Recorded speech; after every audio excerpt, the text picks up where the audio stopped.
Elizabeth. Well, hello there. So nice to meet you. Thank you for having us today. Welcome. My name is Tracy Stewart, and today we are visiting with Elizabeth Willback. Thank you for having us, Elizabeth. Well, thank you for this opportunity. Yes, Elizabeth is from Gothenburg, Sweden. And Elizabeth, please tell us about your hometown.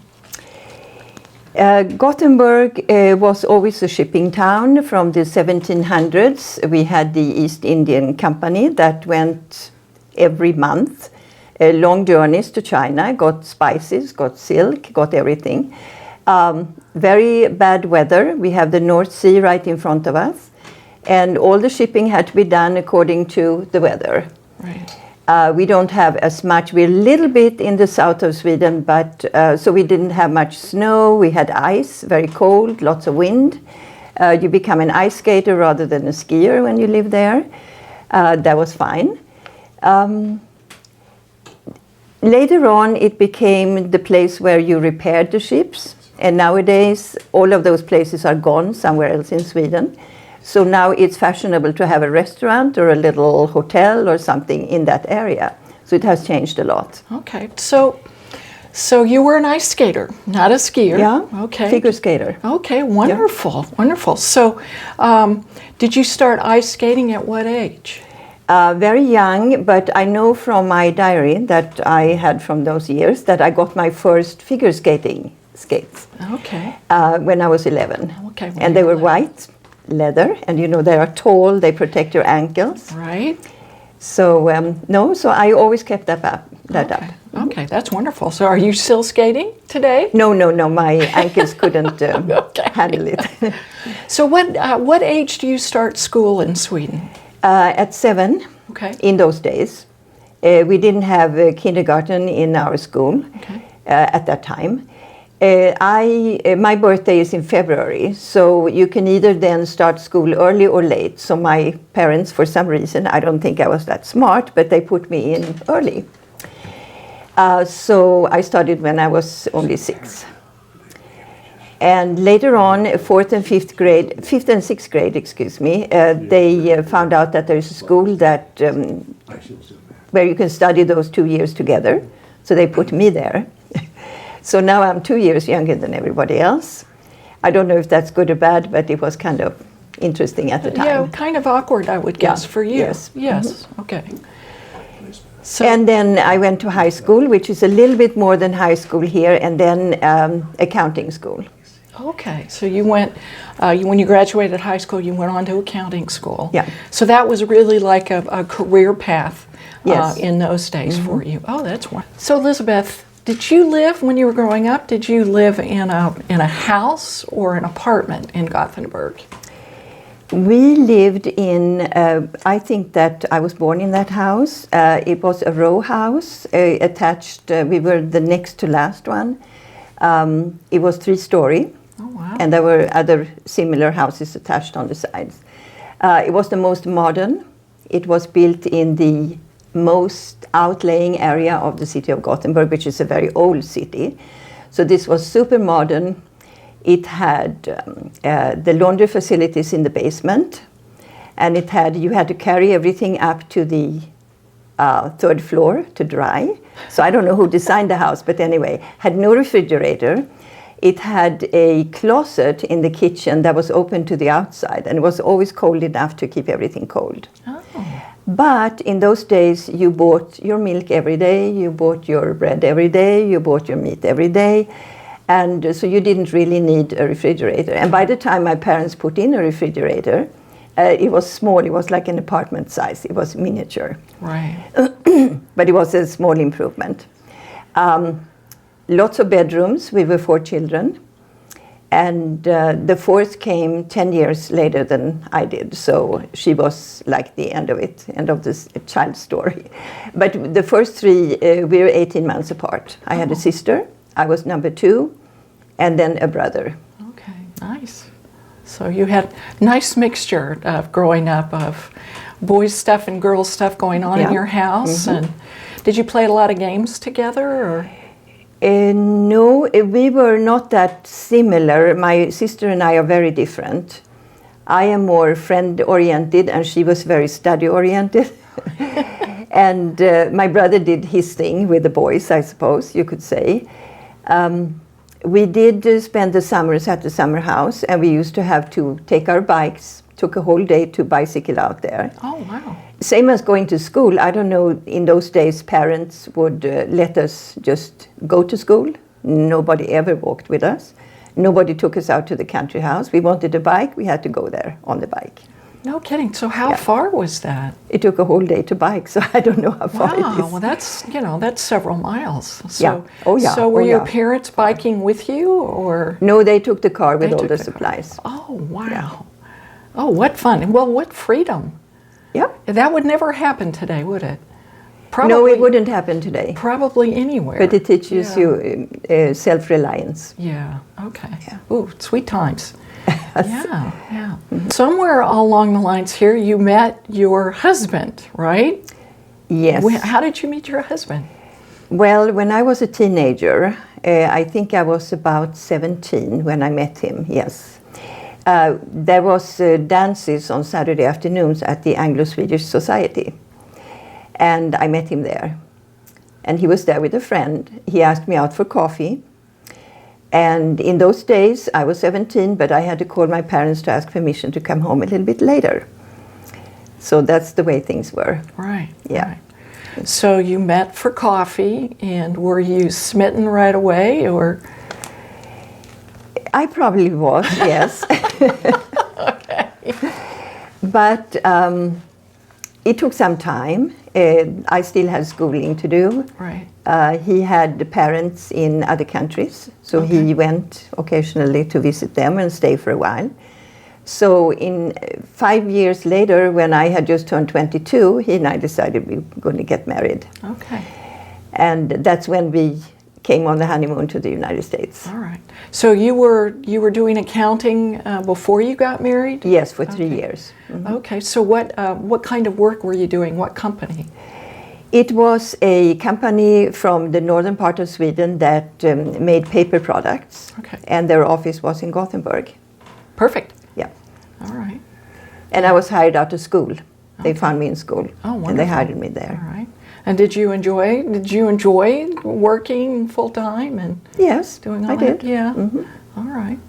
So so then you decided to get married and then honeymoon in the United States? Yeah, but an indefinite plan, let's say. Ah, okay. Yes. So there was a little method to your madness that maybe you would stay in the United States? You know, it goes back quite a few years. I was very smitten with America, everything that we knew.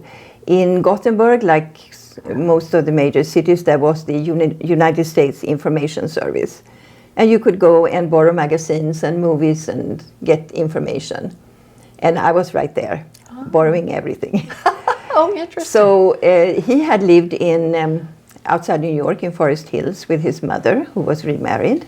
And so when I suggested that we should go to the United States, he thought that was a great idea. Oh, fun. So a nice common value that you had there that really helped bond you together, that you both wanted to come. So what was it that interested you the most about the United States? And what really drew you? Well, everything, when I compared, I think that life was more restricted in Sweden. We had a lot of customs. I don't know who came up with them, but they were there and they had to be followed. And life seemed to be so much easier in the United States, more friendly somehow. Okay. And I've always thought that the education that you get in a country like Sweden was excellent. Right.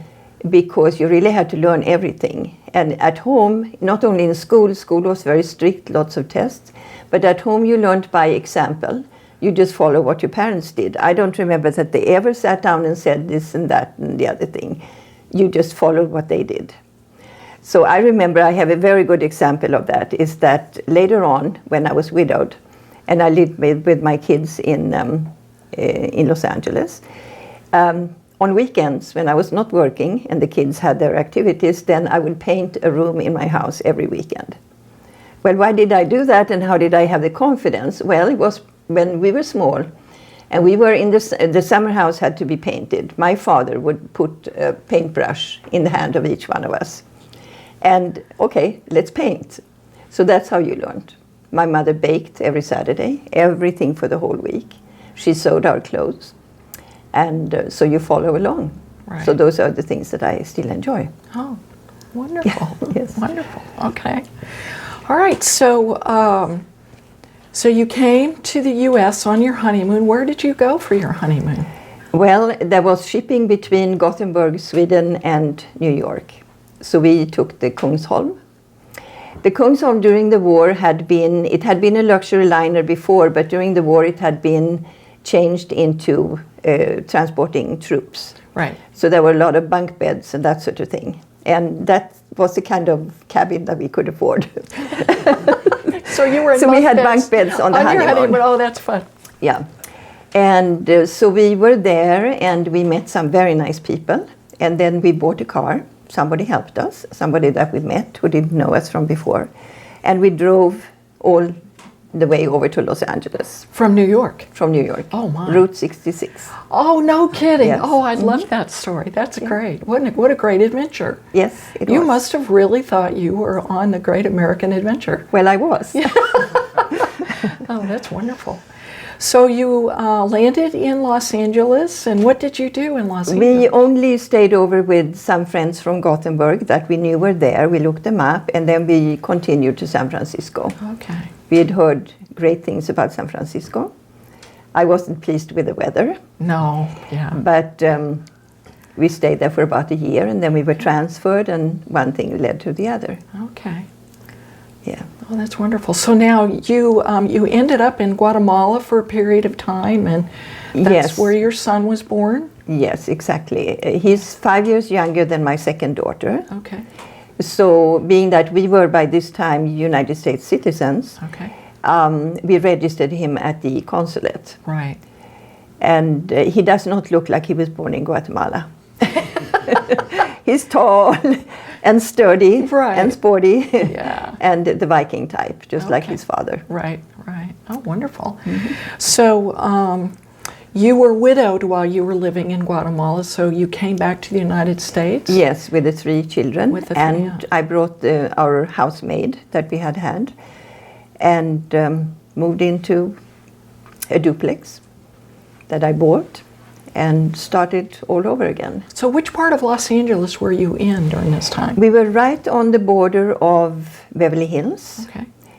just 2 blocks east of Robertson Boulevard, Okay. by Olympic. Yeah.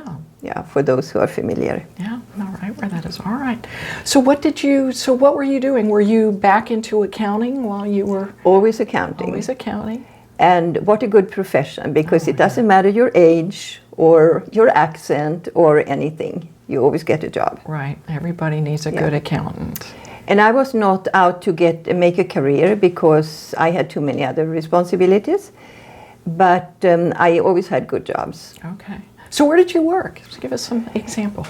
The first one was a big, not the first one, but the longest one was with a law firm in Century City.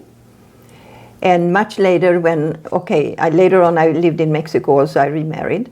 And then I came back and I was with a building company Okay. that owned a lot of buildings, and I was their office. Okay, great. And by that time I was like almost retirement age, and I still got the job. Yeah, right. Oh, that's pretty. That's why I'm saying it's a good profession. Yeah, no age discrimination. Yeah. Right. That's pretty wonderful. Okay. Well, this is great. Well, your home is beautifully decorated. Thank you. And so can you share some of the holiday stories with us and the Swedish traditions? Yes, of course. Let me just say about the house is that it's typically Swedish, eclectic. You always have things you got from your parents. You would never part with them. Then some things you have bought over the years or, that are dear to you. Right. The holidays, we're going to see Santa Lucia today, but actually the Christmas holiday starts with the Advent, 4 Sundays before Christmas. Okay. Then comes Santa Lucia on December 13. And by that time, we're only about a week away from winter solstice. So Right. you have very short days and very long nights. Okay, so what time does it get dark? 3 o'clock in the afternoon. Oh my, yeah. And that's why people would have always candles burning or little lamps to make it cozy. Right. And of course, you spend a lot more time indoors than outdoors Right. because of the climate. Okay.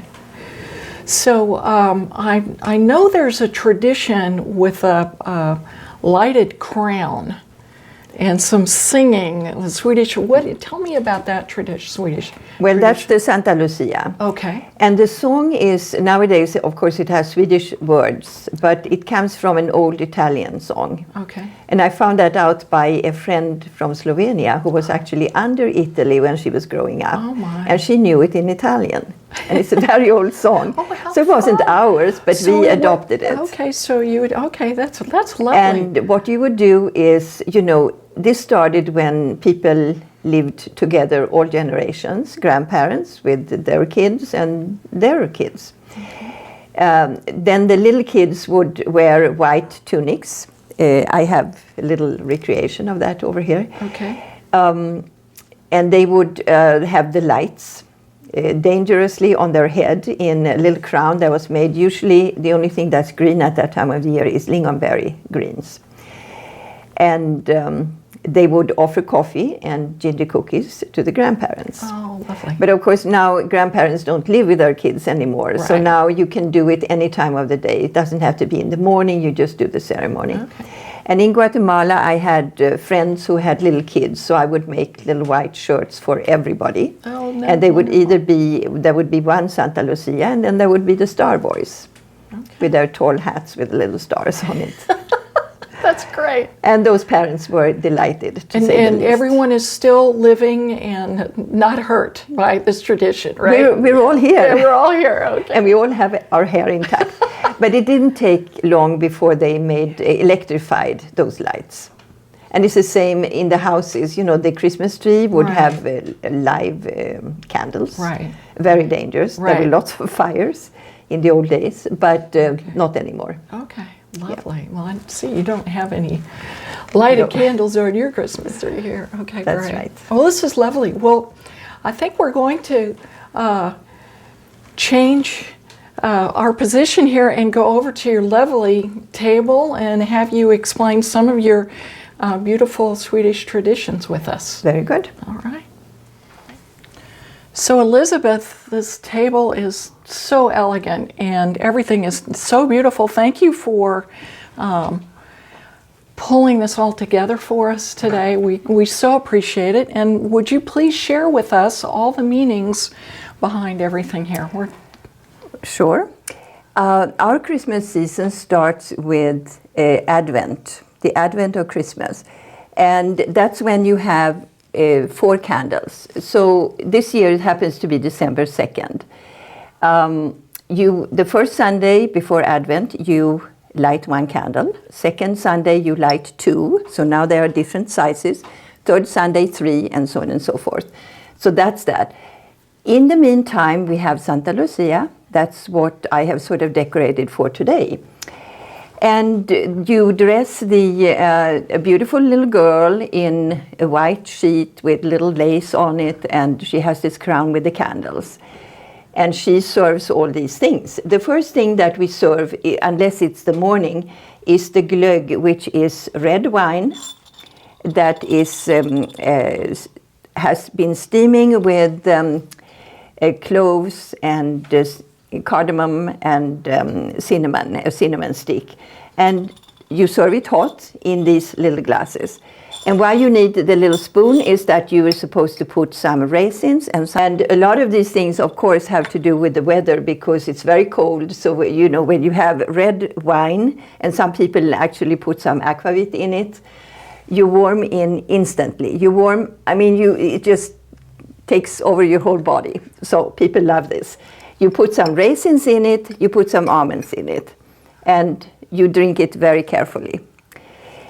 So that's one of the things. One of the main things that we bake is the ginger cookies. And ginger cookies have a story on their own. Supposedly they come from Africa. In Sweden, they are still called pepper cookies, but of course there is no pepper in it. Then it came to Germany, Pfefferkuchen, and from Germany we got a lot of these traditions. But we now use ginger. And all my grandchildren, just so you know how to make ginger cookies, thanks to Grandma. Then you have little sandwiches, and that's gravlax, which is very easy to make. You just cure it for a couple of days. And currant cake, and this is also sort of a gingerbread. And then this is a marzipan cookie. You can actually do whatever your family used to do. But this is what I was used to. So now when you talk about the currant cake, when you talk about the ginger, when you talk about raisins and almonds, you have to remember that when this whole thing started, these were exotic things. I mean, they had to come from very far away to be used in Sweden. And that's why it's so important. Nowadays you can buy currants and ginger anywhere, but you couldn't in the beginning. Right. So it was very festive. So then you decorate your house. I always decorate for Santa Lucia. You hang certain things in your tree. And I have a few things here that I can show you. You make real ginger cookies. My daughter, who is very crafty, sort of, she makes these and we hang them. But it used to be the real cookie, like we have here. Okay. And of course, then you have this, which I made yesterday. It's not the most beautiful one that I've ever seen. Oh, I think it's lovely. You fill it with goodies and you hang that in the tree. So everything you have is handmade. Okay, now when do you open that? Was that like Christmas? Yeah, at Christmas It's time. Christmas? Yeah. And then you have the little baskets. And I can show you, this is what I would like all of you to try to make, because even the children in Sweden know how to make these baskets. So when they are done, then you put a little ribbon and you hang that in the tree and you fill it with goodies. Oh, nice.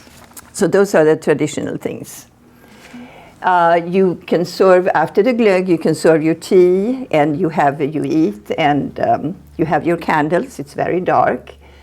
And you always have some presence of the flag. Some people hang little rows of flags on your Christmas tree. Tell me, the Swedish flags here, they're blue and yellow, or I'm assuming that's blue and gold? Those are the Swedish colors. Blue and gold. Okay. And I know that there are different versions of why they chose those colors.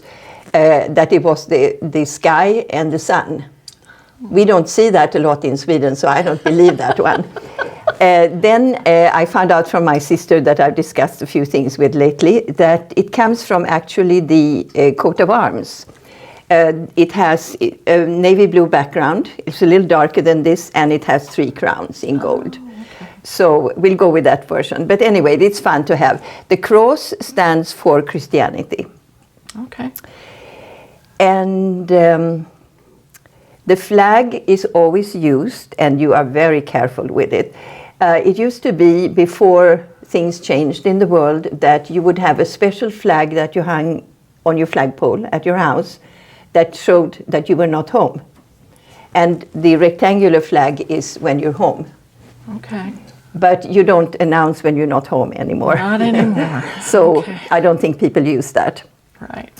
Anyway, that exists, and it's called a vimpel. So boats have it, cars many times have it, and all the homes have flags. Oh, wonderful. All right. Well, I know you want to share a craft with us, so would you like to get me started on making and embarrassing myself? Okay, so usually I ask people to choose the colors, but I will choose for you. We can use that sounds the great. blue and the gold. My here. favorite. And you have to weave them and get this result. But of course the important thing is that it's open. Okay. And this is the thing you have to figure out. Uh-oh. And it's really fun to let people try to do this. Okay, we're not going to roll while I'm doing this. No, but this is the idea. Right. And you hang it. And then you put little things in it. Oh, this is wonderful. So this business of having handmade things was very important in my family. For instance, we were not allowed to give a gift that we had not made. Oh. When I was growing up, you could not go out and buy a gift for anybody. You had to make it. And the same things with the Christmas tree. Oh, that's wonderful. So everything on your Christmas tree was handmade? Was, yes. Okay. Now, you were asking me if people use these colors in Sweden. Yes. No, this is my little own version. Oh. They still use the traditional red and green. Okay. And had lots of little Santa Clauses around and so on and so forth. Okay. So I actually decided I was going to do something different. Well, I'm just delighted you did, because it's just gorgeous. It's just beautiful. Thank you. Well, Elizabeth, thank you so much for having us today. And it's going to be a wonderful holiday at your house. And we're going to enjoy every minute of this, I promise. Excellent. Thank you. Thank you. Okay.